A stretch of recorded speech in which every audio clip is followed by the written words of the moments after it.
সুপ্রিয় শিক্ষকবৃন্দ, আপনাদের 300x300 pixel রেশিওতে ছবি সেট করতে আপনাদের প্রথমেই চলে যেতে হবে আপনার হাতে থাকা মোবাইল সেটটিতে প্লে স্টোরে।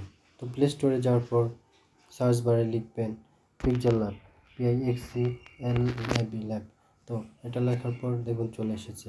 এখন আমার করা আছে তাই ওপেন, আপনাদের ওপেন থাকবে না, আপনাদের ইনস্টল লেখা থাকবে, ইনস্টল করে নেবেন। তো আমি ওপেনে গেলাম। তো এখন এরকম আসবে, ক্যান্সেল করে দিবেন। ক্যান্সেল করার পর নিউ টেক্সট, এখানে উপরে যে ডিলিট অপশনটি দেখতে পাচ্ছেন, এই ডিলিট অপশনে টাচ করে দিবেন। তাহলে আপনার এরপর ওকে করলে পরে সেই লেখাটি চলে যাবে। তারপরে আপনারা নিচে দেখতে পাচ্ছেন যে এরকম একটি চিহ্ন, তীর চিহ্ন দেওয়া দেখানো হলো, এরকম একটি চিহ্ন, এখানে যাবেন, যাওয়ার পর এখানে টাচ করে দিবেন। তো টাচ করে দেওয়ার সাথে সাথে আপনাদের এখানে দেখুন ইম্পোর্ট গ্যালারি নামে একটি অপশন চলে এসেছে। তো ইম্পোর্ট গ্যালারি নামে এই অপশনটিতে টাচ করে দেবেন। তো টাচ করে দেওয়ার সাথে সাথে কিন্তু আপনাদের সামনে অন্য একটি পেজ চলে আসবে, যে সেখানে কিন্তু আপনাদের ছবিগুলোকে সাইজ করে নিতে হবে। তো আপনি যেখান থেকে যে কোনো একটা ছবি নিয়ে নেবেন। তো আমি এই ছবিটি নিয়ে নিলাম। তো নেওয়ার পর সামান্য একটু সাইজ করবেন, উপরে একটু বেশি রাখবেন। তো রাখার পর আপনি এখানে যে টিক চিহ্ন আছে, টিক চিহ্নতে টাচ করে দিবেন। টাচ করে দেওয়ার পর এরকম হয়ে যাবে। এবার আপনারা কি করবেন, যে এখানে দেখতে পাচ্ছেন লেখা আছে ইমেজ সাইজ, এই ইমেজ সাইজের উপর টাচ করে দিবেন। তো টাচ করে দিলাম, তারপর এরকম আসবে।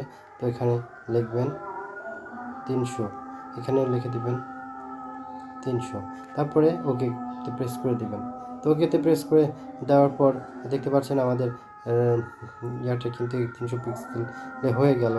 তো এখন যেটা করতে হবে, আপনি একটু ক্রপ করে ছবিটা সাইজ করে দিতে পারেন। তো আমি একটু ক্রপ করে সাইজ করব, দেখুন। তো এরকম করে ক্রপ করে আপনারা সাইজ করে দিবেন। দেওয়ার পর আবারও দেখতে পাচ্ছেন টিক চিহ্ন, এই টিক চিহ্নতে টাচ করে দেবেন। তো টাচ করে দেওয়ার পর কিন্তু ওইটি হয়ে গেল সম্পূর্ণ। এরপর আমি চলে যাব উপরে থাকা শেয়ার অপশনে। তো শেয়ার অপশনে যাওয়ার পর আমি দেখতে পাচ্ছি আমাদের ছবিটি 300 এবং 300। তো এখন কি করব, শেয়ার করব। শেয়ার কীভাবে করব, যেখানে শেয়ার আছে এই শেয়ারে টাচ করে দেবেন। তো টাচ করে দেওয়ার সাথে সাথে আমাদেরকে কিন্তু নিয়ে যাবে এর মধ্যে কিছু অ্যাড আসতে পারে। তো অ্যাডটা কিছুক্ষণ দেখবেন। তারপর এখানে আরও চিহ্ন আছে, এখানেতে টাচ করে দিবেন। তারপরে আপনারা দেখতে পাচ্ছেন এখানে জিমেল, তো জিমেলে গিয়ে টাচ করে দিবেন।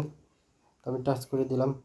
তো দেওয়ার সাথে সাথে আমাদের কিন্তু অ্যাড্রেস, এখানে আপনার যে অ্যাড্রেসটি দিয়ে দিবেন, আমি দিয়ে দিলাম। তো এখানে কিছু লিখলেও লিখতে পারেন, না লিখলেও না লিখতে পারেন। তো আমি 300 লিখে দিলাম, যেহেতু 300 পিক্সেল। আপনি খুশি নাম টাম লিখতে পারেন। লেখার পর এখন দেখতে পাচ্ছেন উপরে সেন্ড অপশন, এই সেন্ড অপশনে টাচ করে দিবেন।